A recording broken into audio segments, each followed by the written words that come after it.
அனைவருக்கும் இனிய வணக்கம்.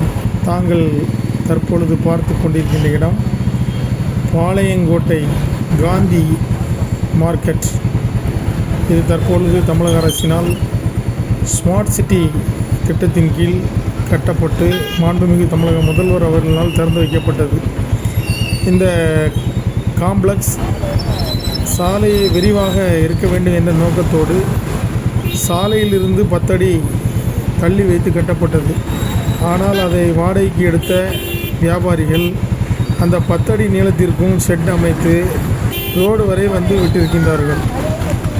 அந்த கடைக்கு ஜாமான் வாங்க செல்கிறவர்கள் ரோட்டில் வாகனங்களை விட்டு சென்று கொண்டிருக்கின்றார்கள். இதுதான் ஸ்மார்ட் சிட்டியினுடைய லட்சணமா? அந்த மார்க்கெட்டின் உள்பகுதியில் திரும்பும் இடத்தில் அனைத்து கடைகளும் ஆக்கிரமிப்பு செய்து ரோட்டில் வந்திருக்கின்றார்கள். இதை நடவடிக்கை எடுக்க மாநகராட்சி அதிகாரிகள் தயங்குவது ஏன்? மாநகராட்சி ஆணையாளர் அவர்களே உடனடியாக இவர்களை இரும்பு கரம் கொண்டு ஒடுக்க வேண்டும்.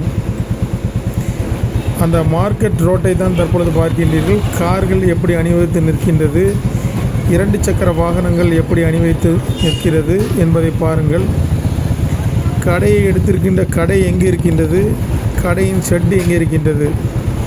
இவர்களுக்கெல்லாம் இந்த சாலையை நீங்கள் கடை வாசல் வரை முதலில் போட்டுவிட்டு கடையை திறக்க விட்டிருக்க வேண்டும். இனி இந்த ரோடு ஏற்கனவே இருந்தது போல அதைவிட மோசமாக குறுகிய நிலையில் உள்ளது.